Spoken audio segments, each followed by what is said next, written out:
Pemirsa, Peri Warjio kembali terpilih sebagai Gubernur Bank Indonesia untuk periode kedua tahun 2023-2028.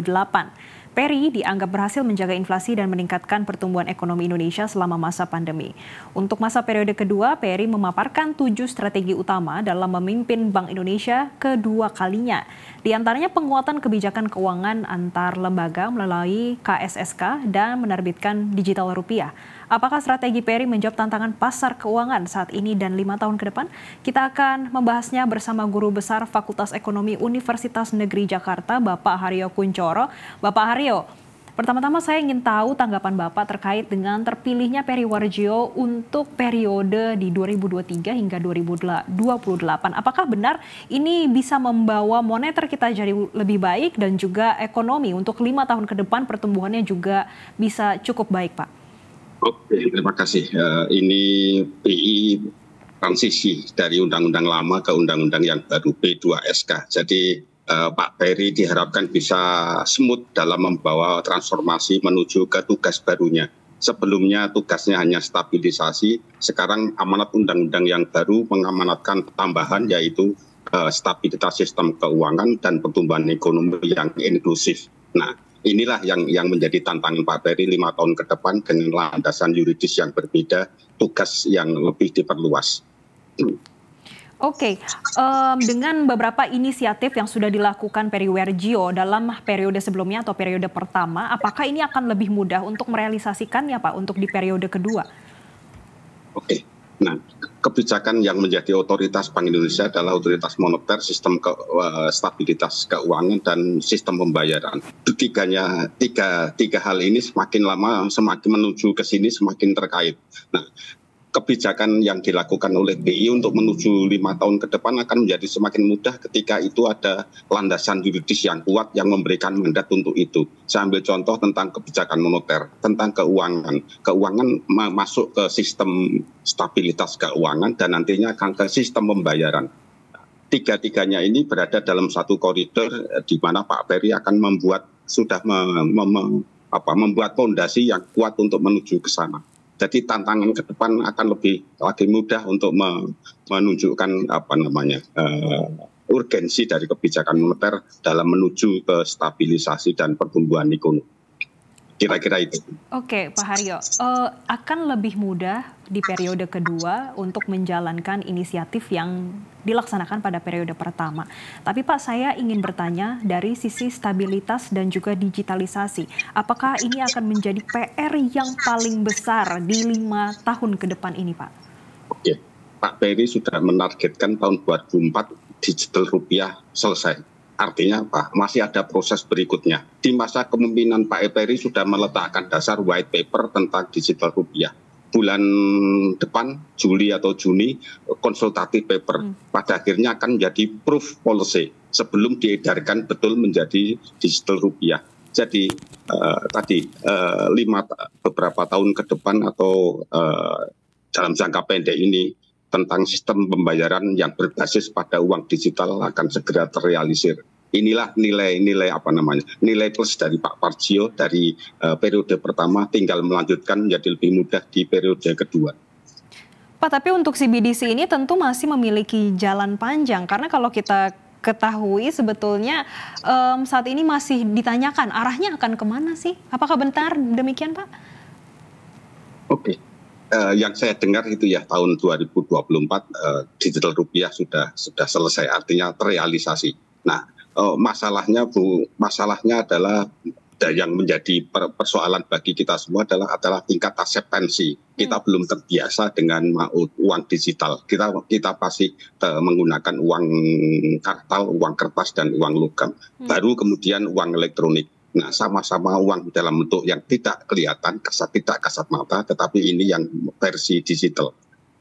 Proses sosialisasi dan proses ini masih tetap berlangsung terus, betul. Jadi tantangan yang harus dihadapi ke depan di dalamnya adalah masalah sosialisasi dan masalah literasi. Belum semuanya kita mengenal uang digital. Gitu Oke. kira-kira. Sosialisasi dan literasi masih menjadi PR besar bagi BI, terutama untuk terkait CBDC. Pak, saya ingin menyoroti ini terkait dengan sistem pembayaran lintas yang kalau kita lihat saat ini sudah dilaksanakan dengan 5 negara di ASEAN. Belum seluruhnya. Apakah ini perlu dilakukan perluasan lagi, Pak? Kalau memang ini diperlukan perluasan, memang apa sih dampaknya bagi kita dan tantangan dari Bank Indonesia sendiri? Ini masalah cross border connectedness gitu ya. Jadi kita punya sistem keuangan, negara tetangga punya sistem keuangan. Nah, kita memang tidak bicara soal integrasi mata uang, tetapi kita bicara BI bicara mengangkat isu integrasi sistem keuangan, sehingga sistem pembayaran, sehingga apa? Kita bisa melakukan switch dengan negara lain tanpa harus terbebani biaya yang tinggi. Beberapa negara sudah ACC, Thailand, kemudian Filipina dan Malaysia. Memang belum semua negara. Ini soal harga soal perbedaan persepsi tentang yang diusung oleh Bank Indonesia.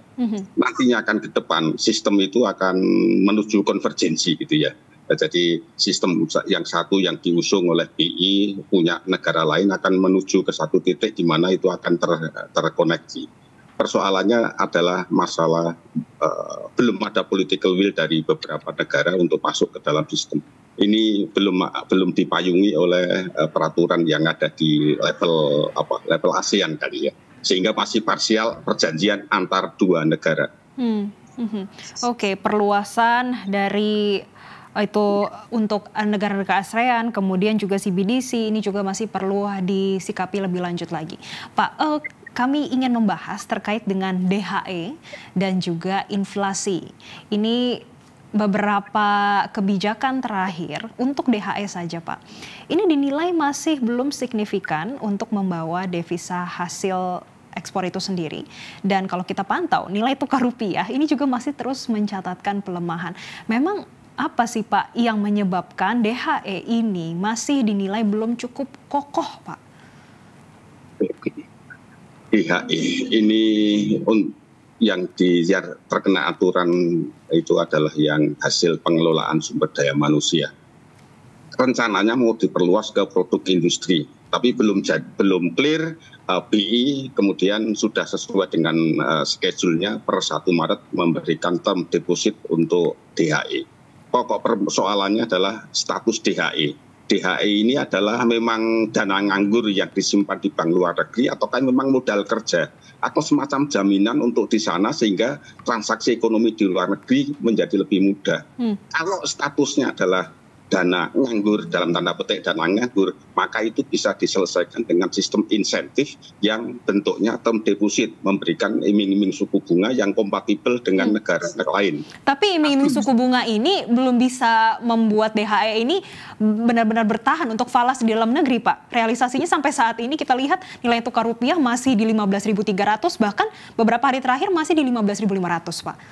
Justru itu berarti porsi dari DHE yang ada di luar negeri itu bukan dana sisa hasil usaha yang ditaruh di luar negeri, tetapi itu merupakan sebuah modal kerja atau jaminan bahwa transaksi eksportir Indonesia yang melakukan aktivitas bisnis di sana ada semacam jaminan yang ada di bank luar negeri.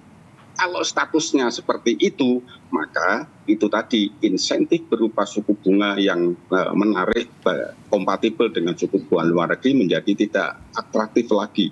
Maka solusinya bukan lagi di term deposit, tapi solusinya adalah dari sisi lain, memudahkan agar transaksi dengan negara ekonomi luar negeri tadi menjadi lebih mudah, maka ada jaminan, semacam jaminan yang ada di sana. Apa itu? Misalnya itu tadi, pemerintah bisa melakukan perjanjian dengan bank sentral di sana, antar bank sentral sudah mempunyai komitmen tertentu sehingga tidak perlu dalam jumlah jaminan dan DHE di luar negeri yang dalam jumlah yang besar. Sebagian dari DHE ini bisa masuk ke dalam negeri. Oke, berarti diperlukan kerjasama antara Bank Indonesia dan juga berbagai bank sentral di berbagai negara agar ini bisa membawa dan juga ketersediaan falas di dalam negeri bertambah sehingga ini mendukung nilai tukar rupiah, begitu Pak? Betul. Jadi problem utamanya kenapa DHI di luar negeri itu sedikit atau yang tidak bisa dibawa pulang ke luar negeri, karena itu bisa jadi merupakan modal kerja yang harus dilakukan di sana. Modal kerja akan menjadi lebih murah, menjadi cukup lebih sedikit jika ada jaminan dalam tanda petik jaminan secara legal politis ekonomi antara otoritas ekonomi antar dua negara. Itu sangat membantu. Oke, Pak Haryo, sedikit saja Pak, ini terkait dengan inflasi. Kalau di dalam negeri dikatakan memang masih sesuai target dari pemerintah. Dan beberapa kali sebetulnya Bank Indonesia menaikkan suku bunga acuan, ini justru di luar ekspektasi pasar. Kedepannya seperti apa Pak? Oke, suku bunga yang tadinya digunakan untuk mendorong pertumbuhan ekonomi sekarang bergeser akomodatif menjadi menjaga stabilitas. Sebaliknya, kebijakan makroprudensial yang tadinya di masa normal untuk menjaga stabilitas, kini digeser untuk menjadi mendorong pertumbuhan ekonomi. Jadi kalau ekspektasi pasar tidak sesuai dengan kenaikan suku bunga, bukan karena kalkulasinya yang keliru, tapi memang arah pergeseran orientasinya yang berbeda. BI baru menaikkan suku bunga pada September tahun lalu setelah BBM naik. Inflasi inti tinggi, inflasi IHK tinggi. Sebelum-sebelumnya inflasinya juga tinggi, tetapi belum mampu mendorong BI menaikkan suku bunga. Mungkin ini yang menjadi di luar ekspektasi para pelaku bisnis. Demikian juga ketika giro wajib minimum dinaikkan bertahap. Itu mungkin juga tidak dalam kalkulasi bisnis, karena memang orientasinya sudah bergeser dari sisi normal. Kita masih dalam transisi untuk menuju normal kembali. Ya. Oke, baik. Terima kasih Bapak Haryo Kuncoro selaku Guru Besar Fakultas Ekonomi Universitas Negeri Jakarta sudah memberikan insight bagi kami dan juga pemirsa Zona Bisnis BN Channel. Sukses selalu Pak.